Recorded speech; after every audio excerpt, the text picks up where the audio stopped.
สวัสดีครับ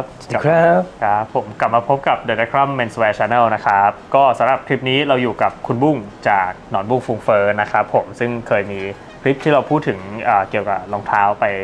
ปรอบหนึ่งแล้วนะครับวันนี้เราจะมาทำการผ่าให้ดูข้างในนะครับว่าตัวรองเท้าที่ระหว่างราคาคู่ละ 50,000 กับคู่ละประมาณ10,000ประมาณ10,000ครับผมเนี่ยข้างในหรือว่าโครงสร้างหรือว่าข้างนอกเนี่ยมันต่างกันยังไงนะครับผม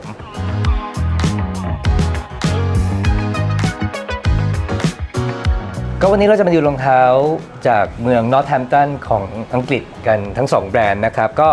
แบรนด์แรกเป็นจอห์นล็อบนะครับใช่ครับนี่ก็เป็นจอห์นล็อบเป็นตัว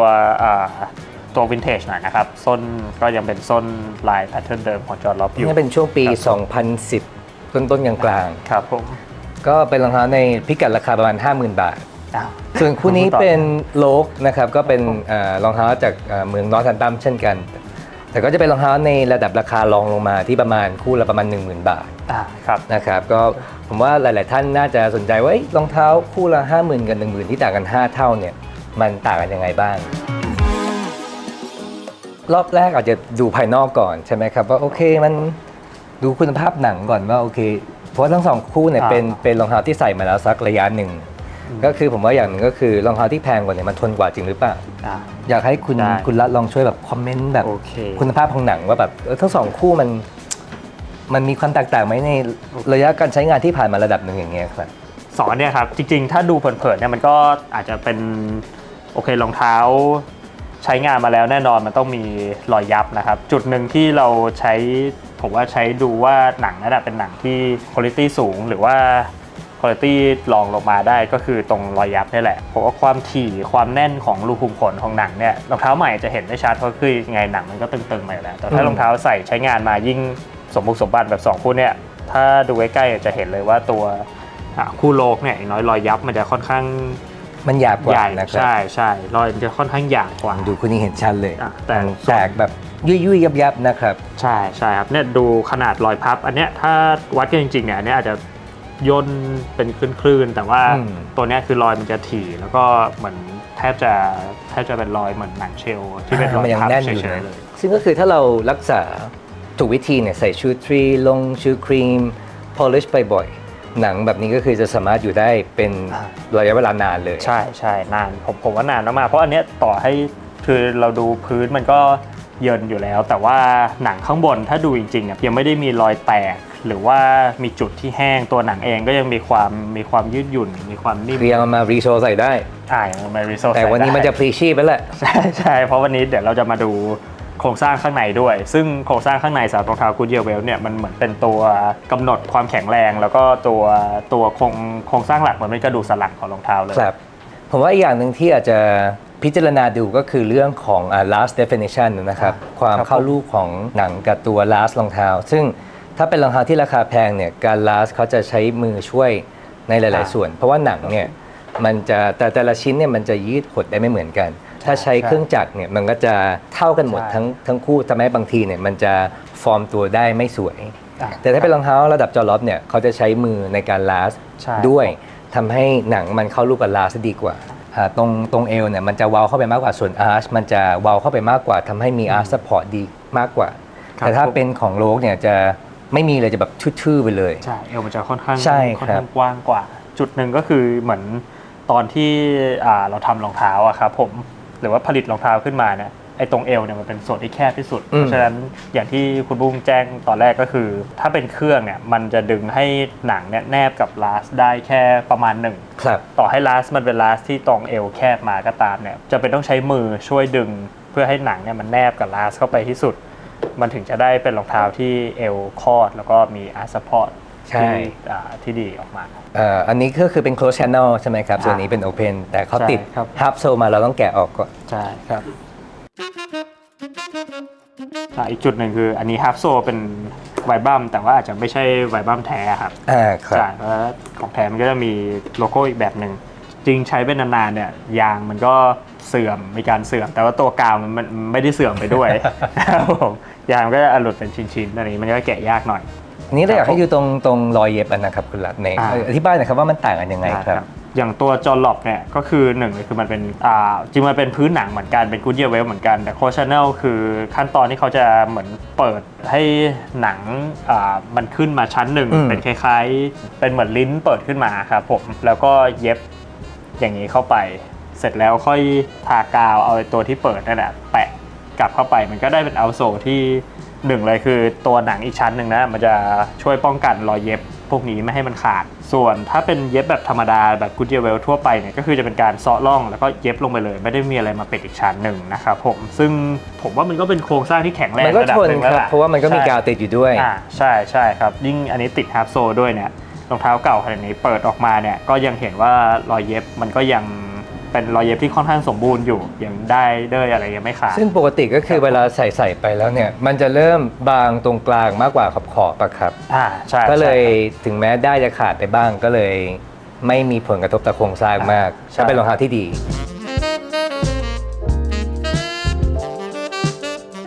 ตัวลิฟ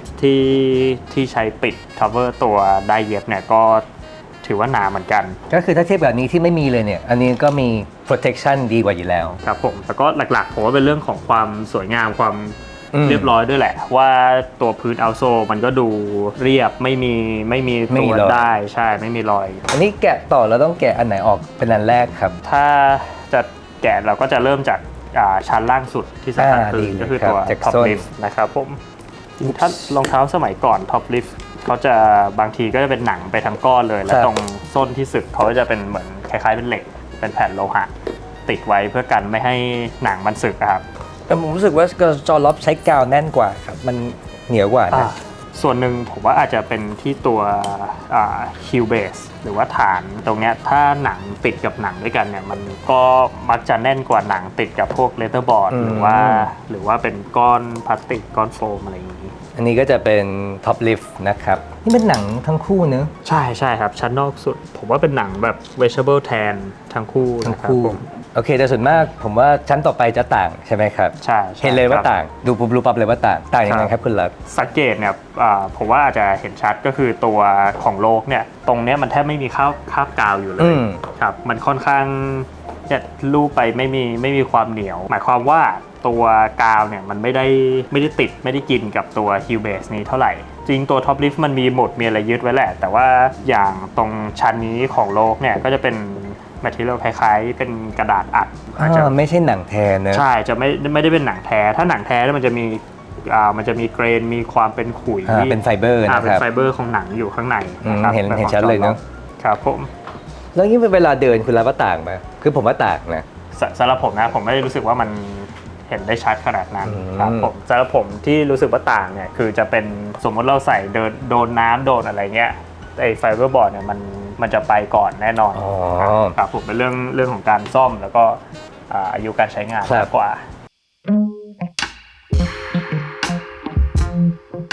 เอาต่อไปเรามาแกะฮิลบล็อกชั้นต่อไปเลยครับอันนี้แทนนะครับเป็นไฟเบอร์บอร์ดแท้ ใช่ไฟเบอร์บอร์ดนี่จากที่ผมเปลี่ยนมาเนี่ยไฟเบอร์บอร์ดข้อเสียคือ1คือมันจะค่อนข้างยุ่ย เนี่ยหักแล้วเนี่ย ใช่ครับชั้นก็เป็น ถ้าเป็นหนังมันหักนี้ไม่ได้เนอะ ใช่ครับหนังมันมีความยืดหยุ่นกว่าครับแต่ของหลอบอันนี้คือ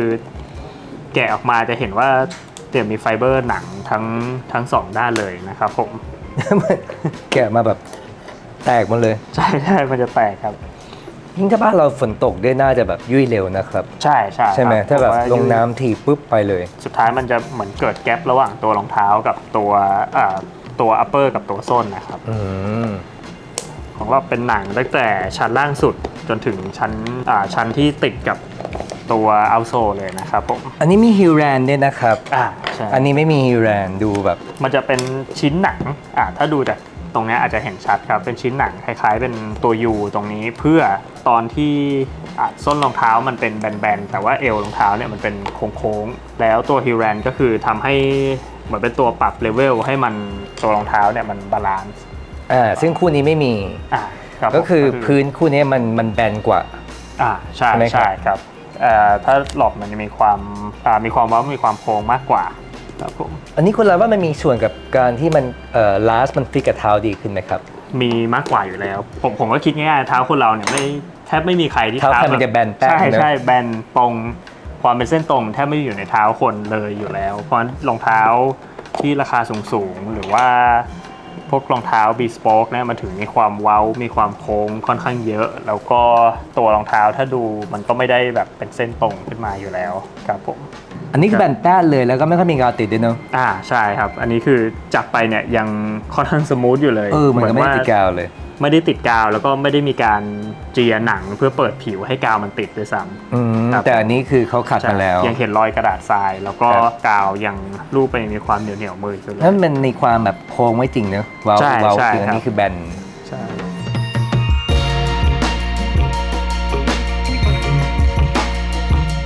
เมื่อกี้เป็นการแกะตัวฮิลบล็อกออกนะครับผมทีนี้ก็จะเห็นข้างในเนี่ยต่อไปก็จะเป็นการแกะตัวเอาท์โซลออกนะครับผมเพื่อดูว่ารองเท้าที่เราใส่แล้วเราเหยียบมันลงไปทุกวันเนี่ยข้างในเนี่ยมันมีอะไรบ้างนะครับผมโอเคผมจะแกะซ็อกไลเนอร์ก่อนได้ครับโฟม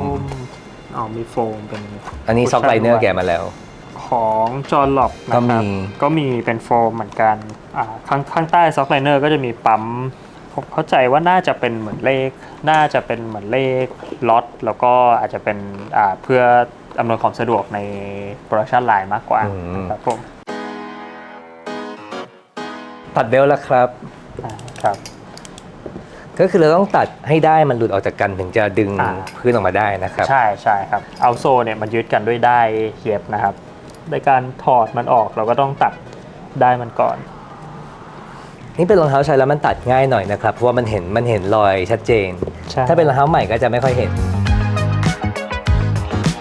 ก็เรียบร้อยนะครับถอดตัวเอาโซแยกออกจากอัปเปอร์ได้แล้วนะครับผมแต่ทั้ง2คู่เนี่ยเป็นกูเยียเวลเพราะการถอดเนี่ยเราจะเป็นต้องตัดตัวได้มันออกก่อนนะครับผมแล้วก็พอได้ขาดปุ๊บเราก็ดึงตัวเอาโซออกมาได้ครับผมซึ่งว่าการตัดได้เนี่ยไม่ได้แชงหลุดไม่ได้ยากเท่าไหร่ไม่เชิงปัญหาแต่ว่าในการถอดออกเนี่ยอย่างของจอร์ล็อบนะครับตัวส้นที่เป็น270องศากูเยียเวล270องศาเนี่ยเขาจะใช้ตะปูเพื่อยึดพื้นเอาโซแล้วก็ยึดตัวฮิลเบสเอาไว้นะครับเพราะฉะนั้นตัวตะปูเนี่ยมันค่อนข้างแน่นแล้วก็แข็งแรงเนี่ยไม่ต้องห่วงอยู่แล้วครับผมเพราะว่าแกะออกมายากมากๆครับผมมันก็จะติดตรงส้นนิดหนึ่งจะเห็นว่าส้นแค่ข้างเดียวเนี่ยก็มีตะปูเกือบ20ตัวแล้วคู่นี้ก็คล้ายๆกันนะครับเพราะว่าโครงสร้างเหมือนกันอย่างแรกที่หลุดมาคือแชงครับของจอร์ล็อบเนี่ยจะเห็นคราบกาวอยู่ข้างล่างครับอันเนี้ยที่มันหลุดออกมาเนี่ยส่วนหนึ่งคือเพราะว่าผมอาจจะใช้แรงในการดึงตัวพื้นออกเยอะไปหน่อยมันก็เลยหลุดออกมาแต่ว่าตอนแรกเนี่ยติดอยู่ค่อนข้างแน่นนะครับผมแล้วก็จะเห็นว่ามันหักด้วยแชงเป็นไม้นะครับแชงเป็นไม้แล้วก็มันมีอีกที่เหลือเนี่ยคือแชงมันยาวมาถึงส้นเลยของโลกแชงเป็นเหล็กแล้วก็มีแชงซีดเป็นไฟเบอร์ซึ่งคุณรับว่าต่างกันไหมครับแชงไม้กับแชงไฟแชงเหล็กผมว่าต่างครับผมในแง่การใช้งานแชงไม้แน่นอนน้ำหนักมันเบากว่าความแข็งแรงเนี่ยยังไงเหล็กมันต้องแข็งกว่าครับผมซึ่งอันเนี้ยไม่เชิงเป็นการ cost cutting เท่าไหร่หรอกเพราะว่าหน้าที่มันคือการไม่ให้ช่วงเอวของรองเท้ามันยุบเวลาที่ใส่กระดานเพื่อที่ว่าพอวางบนส้นเนี่ยมันยังได้เป็นทรงอยู่ตรงกลางจะได้ไม่ล้มลงไปยังไงจอร์ล็อกเนี่ยใช้แชงไม้มันไม่ได้ไปลดทอนความแข็งแรงอะไรแบบนั้นแต่ว่าอันนี้โลกที่ใช้แชงเหล็กผมว่าก็จุดที่ดีเหมือนกันส่วนตัวผมชอบที่เป็นแชงเหล็กงั้นผมว่าเราลองดูข้างในดีกว่าระหว่างโลกกับจอร์ล็อกเนี่ยมันก็จะมีความแตกต่างในเนื้องานเห็นได้ชัดเจนเลยอย่างคอร์กเนี่ยจอร์ล็อกแน่นกว่าเยอะมากโลกแบบแหว่งเนี่ยตรงนี้ตรงเอวไม่มีคอร์กเลยแต่ของจอร์ล็อกก็คือเต็มแน่นเอียดผมว่าของจอร์ล็อกเนี่ยเป็นคอร์กแบบผสมกาวมาแล้วก็ชั้นค่อนข้างหนาเหมือนกันครับค่อนข้างเอาออกก็เอาออกยากหมายความว่าตัวของใช่หมายความว่าตัวคอร์กเนี่ยมันค่อนข้างยึดกับเอาโซได้ดีแล้วก็มันจะยิ่งเราใช้เป็นนานๆมันฟอร์มเป็นเชฟเท้าเราได้มากกว่าหลายคนจะบอกอย่างรองเท้าหนังเนี่ยเราใส่เป็นนานๆมันยิ่งใส่สบายยิ่งใส่สบายใช่จุดหนึ่งเพราะว่าอินโซที่เป็นหนังแท้แล้วก็ตัวคอร์กที่อยู่ข้างใต้นี้ด้วยอันนี้ดูแบบลุยๆนะครับมันดูไม่แน่นไม่ใช่ไม่เท่าของจอร์ล็อบนี่ผมว่าถ้าเทียบกันจะเห็นว่ามันตัวชั้นคอค่อนข้าง หนาเหมือนกัน อืม ครับผมอันนี้ก็เดี๋ยวจะแกะตัวชั้นคอร์กออกนะครับแล้วก็ไปดูชั้นต่อไปที่เป็นอินโซล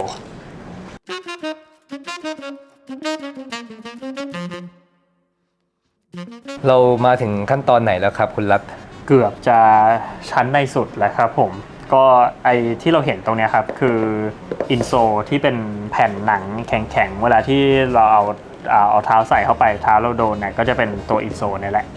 ซึ่งของจอห์นล็อบก็อันนี้ผมว่าเป็นหนังฟูลเกรนแหละเพราะว่าข้างบนเนี่ยข้างในเราก็เห็นอยู่ว่ามันเป็นหน้าเรียบแล้วด้านเฟรชไซด์หรือว่าด้านที่เป็นหนังกลับเนี่ยมันก็อยู่ข้างล่างตรงนี้ อันนี้ดูแบบคนละความรู้สึกเลยครับ อ๋ออันนี้ ใช่ ถ้า ไหม กดดูใช่มัน ค จะ นละเรื่องเลย นิ่มแล้วก็รู้สึกบาง เป็นหนังเหมือนกันแต่ว่าเป็นหนัง ครับ แค่ real leather ซึ่งก็คือไม่ใช่หนัง full grain มันจะบางกว่า อันนี้น่าจะประมาณ 3-4 มิลนะอันนี้ประมาณมิล2 มิล ใช่อันนี้คือจะฟีลลิ่งคือบางเหมือนกระดาษแข็งเหมือนอะไรอย่างนี้เลย แล้วก็ตรงนี้ขอบเรบตรงนี้เขาเรียกว่า gaming นะครับ ซึ่งก็เป็นตัวที่ยึดกับ insole แล้วก็ใช้เย็บกับ upper แล้วก็ weld ไว้ ครับ ซึ่งของจอร์ล็อบดูได้เลยว่าโอ้โหมันแน่นหนากว่า มันกว้างกว่า แล้วก็มันหนากว่า มันติดเข้ามาเยอะกว่าแหละ ครับ พื้นที่ให้เกาะมันก็เยอะกว่าอันนี้ก็คือติดแค่ขอบผิวบางๆเอง ก็คือจะทำให้ทนกว่า ใช่ครับมันก็แล้วก็ตัดปัญหาเรื่องว่าใช้ไปแล้วอินโซมันแยกออกจากเกมมิ่งอะไรอย่าง ครั เงี้ บ ด้วยครับความแข็งแรงโดยรวมก็เยอะกว่า ตรงนี้มันเป็น chain stitch ใช่ไหมครับ แสดงว่าดึงมา ใช่ครับ ปื้ดได้หมดเลย ใช่ จะได้ไหมจะรอดไหมหนึ่ง ได้ สอง ครับได้ขาดใช่ไหมครับ อุตส่าห์แบบตั้งใจแบบคิดว่าจะแบบ chain stitch มาปุ๊บ แสดงว่าเราน่าจะต้องค่อยๆเล็มได้มันไป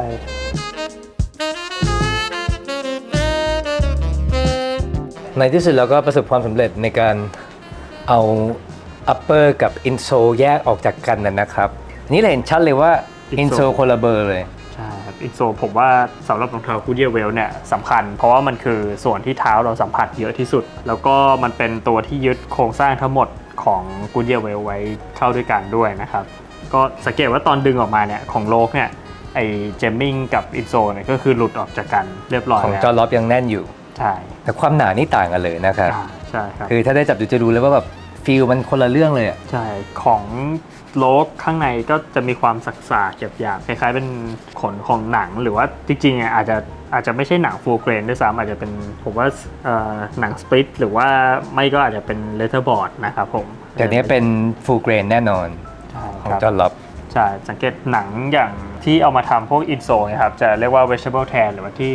ไทยเรียกว่าหนังฟอกฝาด หนังฟอกฝาด ครับผมหนังฟอกฝาดถ้าโดนถูหรือว่าโดนความร้อนความชื้นเนี่ยมันจะเงา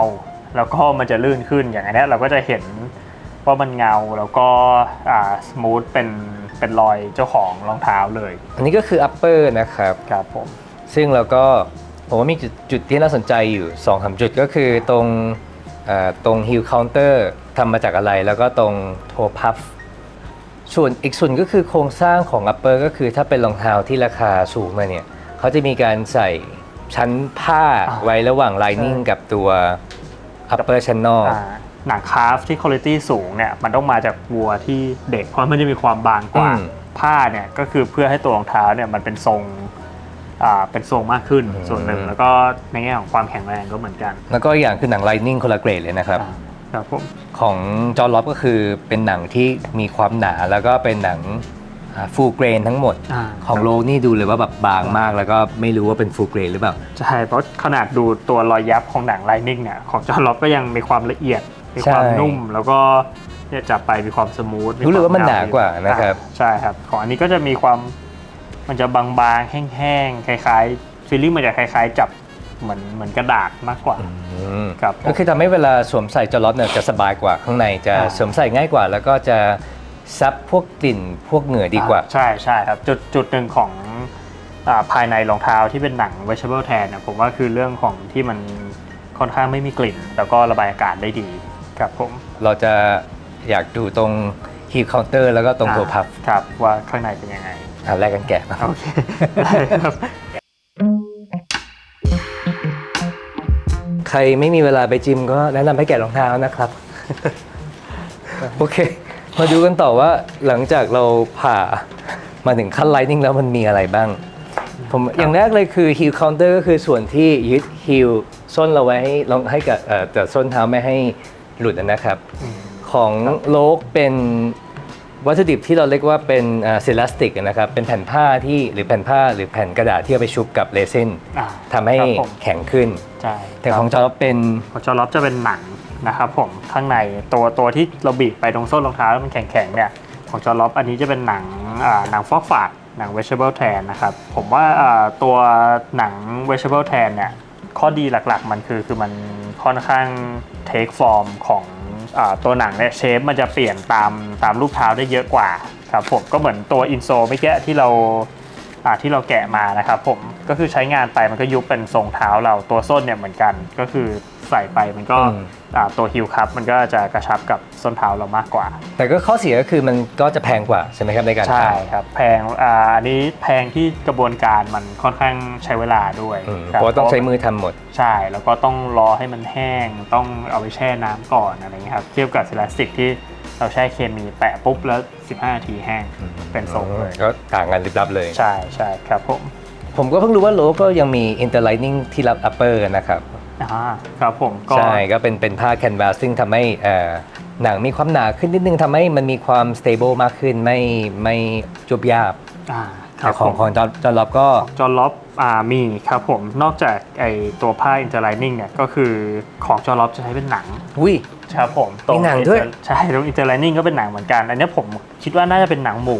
ครับผมหนังหมูมันจะข้อดีคือมีความบางแล้วก็ระบายอากาศดีมากแล้วก็ในความหนาที่เท่ากันกับหนังวัวเนี่ยหนังหมูมันจะค่อนข้างมีความเหนียวทนแต่ของโลกเป็นแค่ผ้าธรรมดาผ้าแคนวาสนี่ผมก็เพิ่งรู้ว่าจอร์ล็อบใช้หนังเป็น interlining น้อยคนที่จะแกะมาถึงขนาดนี้ครับผมก็ทำให้รองเท้าเนี่ยอยู่ทรงเชฟของลาสอยู่ทรงมากกว่าเวลาสวมใส่ไประยะเวลานานๆนะครับใช่ครับท็อปพัฟของจอร์ล็อบจะเป็นเซรามิกเหมือนกันใช่ครับอันนี้ก็เซรามิกซึ่งส่วนมากรองเท้า RTW ทั้งหมดก็จะเป็นตัวโทพับจะเป็นเซรามิกหมดใช่ครับซึ่งก็ไม่ถือว่าจอร์ล็อบเป็นใช้อุปกรณ์ใช้วัตถุดิบด้อยอะไรเพราะว่าเป็นมาตรฐานของรองเท้าโรงงานหมดใช่ครับแต่จุดหนึ่งที่ผมว่าจอร์ล็อบทำได้ดีคือตัวมันเป็นเซรามิกข้างล่างแต่ว่าข้างบนของจอร์ล็อบก็ยังเป็นเสริมด้วยหนังหมูอีกชิ้นหนึ่งโอเคดีมากเลยครับเพื่อให้มันคนละใช่ความแข็งแรงความอยู่ทรงของมันก็ค่อนข้างมากกว่าครับจริงทำงานคนละแบบเลยฮะใช่หนากว่าด้วยเนอะหนากว่าครับจะเห็นว่า interlining ของจอร์ล็อบเนี่ยแกะออกมาคือยังค่อนข้างเป็นทรงแทบจะเรียกว่าเป็นทรงรองเท้าเหมือนเดิมอยู่เลยคือมัน connect ระหว่างโทพับกับตรง heel counter มาเลยอันนี้ไม่มีครับอันนี้ก็ยึดกันด้วยกาวแล้วก็ข้างล่างก็ยึดกันด้วยตะปูอีกทีหนึ่งความจริงไอตัว interlining เขาไม่ได้แบบทำมามั่วๆนะครับไม่ได้แบบแปะทั้งชิ้นอย่างนี้นะเขาแบบใช่ครับเขาวางไว้เป็นจุดที่ต้องการความแข็งแรงมากขึ้นด้วยเนอะใช่เพราะขนาด interlining ก็ยังมีแพทเทิร์นเหมือนกันสำหรับจอร์ล็อบนะครับผมแล้วตรงหนังหมูเนี่ยผมว่าเป็นไอเดียค่อนข้างดีเหมือนกันก็คือตรงส้นที่มันต้องมีความแข็งมีความซัพพอร์ตหน่อยมันก็ใช้เป็นหนังฟอกฝาดหนัง vegetable tan ส่วนตรงที่ต้องมีการยืดหยุ่นข้างหน้าต้องโค้งงอได้เขาก็ใช้หนังที่บางลงแล้วก็ค่อนข้างเด่นเรื่องความยืดหยุ่นจากหนังหมูแทนกว่าจะแกะเสร็จนะครับใช้เวลานานกว่าที่คิดมากแล้วก็มีความเหนื่อยนะครับครับผมว่าก็เป็นเรื่องดีครับว่าผมเป็นสัญญาณที่ดีเพราะว่ายิ่งแกะยากเนี่ยแสดงว่ารองเท้าเนี่ยมันผลิตมา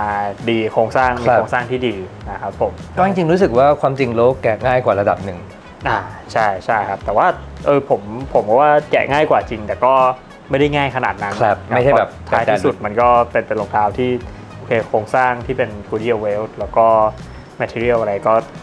ไม่ได้เลวร้ายครับถือว่าใช้ได้เทียบกับราคาเนี่ยก็ถ้าเทียบกันแล้วก็คือว่าโครงสร้างทั้งสองคู่เนี่ยเหมือนกันโครงสร้างหลักเหมือนกันที่แตกต่างน่าจะเป็นด้านวัตถุดิบที่ใช้แล้วก็เป็นในเรื่องของพวกรายละเอียดเล็กๆที่มองไม่เห็นละกันครับผมซึ่งก็เป็นส่วนต่างระหว่างราคาประมาณ 50,000 กับ 10,000 บาทที่อยู่ในวัตถุดิบใช่ไหมครับอย่างเช่นอินโซหนากว่าอินโซหนากว่าครับผมหนังซัพพอร์ตเยอะกว่า ครับผม งานละเอียดกว่าอัดคอก ใช่ แน่นกว่า ครับมีความ Upper เป็น ดีกว่า มีความเป็นงานมือเพิ่มขึ้น อืม แต่ที่เราหนัง upper ข้างนอกที่เห็นก็มีความละเอียดมีอะไรมากกว่าครับผม ซึ่งทั้งหมดเนี่ยครับมันจะคือมันสวยกว่าแน่นอนแล้วแหละ อ่า แต่ว่า ครับผ มันจะทนทานกว่าขนาดไหนครับคุณรัฐถึง 5 เท่าไหม ถึง 5 เท่าไหมเนี่ย ไม่ถึง ครับ ไม่ถึงแต่ว่าในขึ้นอยู่กับเราให้ value ตรงไหนในตัว อืม รองเท้ามากกว่า ก็อย่างจอร์ล็อบโอเค ผมว่าในราคา 50,000 มันก็แฟร์ระดับหนึ่ง ครับ ถือเป็นราคาที่แฟร์อาจจะไม่ได้เป็นราคาที่คุ้มค่า แต่ว่าก็เป็นราคาที่ยุติธรรมว่าโอเคตัวรองเท้ามีโครงสร้างข้างในซึ่งตรงเนี้ยสำหรับผมค่อนข้างว้าวกับมันเหมือนกัน ครับ ว่าถ้าไม่ได้มาแกะเนี่ยเราไม่มีทางรู้อยู่แล้วว่าข้างในมันมีใช้เป็นหนังมีใช้ อืม มีอินเตอร์ไลนิ่งเป็นแบบนี้อะไรอย่างเงี้ยครับผม เป็นรองเท้าที่เหมือนกับเราภาคภูมิใจในการใส่ไงนะครับผมว่าเป็นเรื่องสำคัญสำหรับ ครับผม ซื้อรองเท้าระดับนี้คือซื้อเพราะใจรักจริง อ่า ๆทำให้มันเป็นอะไรที่ทำให้เรามีความสุข ใช่ก็เหมือนที่เขาพูดแล้วถ้าเราชอบเนี่ยมันไม่แพงหรอก ครับ ใช่ก็วันนี้ต้องขอบคุณคุณบุ้งจาก โอ้โห ดอก ยิน บุ้ง ดี ฟู มาก เฟอ เลย ร์มาก ครับ นะครับผมที่มาแบบร่วมสนุกกัน ครับ ครับแล้วก็มา ก็ต้อง ออกแรงด้วยกัน ครับผม ต้องขอบคุณคุณรัฐแล้วก็ทีมมันเดคอรันทุกท่านนะครับที่ให้เกียรติมาใช้สถานที่อีกแล้ว ก็ถ้าใครที่แบบอยากดูคอนเทนต์เกี่ยวกับรองเท้า ครับ อะไรประมาณนี้ต่อเนี่ยผมอาจจะแนะนำไปลองดูติดตามบล็อกของคุณหนอดบุ้งนะครับผมชื่อหนอดบุ้ง ขอบคุ ฟู ณมาก เฟอร์ ครับ ผมเชื่อว่า เดี๋ ห ยว ลาย ลง คนที่ดูเนี่ยรู้จักอยู่แล้วล่ะ จะรู้จัก ครับแล้วก็ต่อไปกำลังจะมีเป็น YouTube Channel ด้วย ความจริงใช่ครับความจริงมีไปแล้วแหละแต่ อ๋อ ยังไม่ได้อัพโหลดอะไรเท่าไหร่ อ๋อได้ครับ ครับ ยังไงก็ฝากติดตามกันด้วยนะครับผ ขอบ ม คุณมากครับ ขอบคุณมากครับ ครับ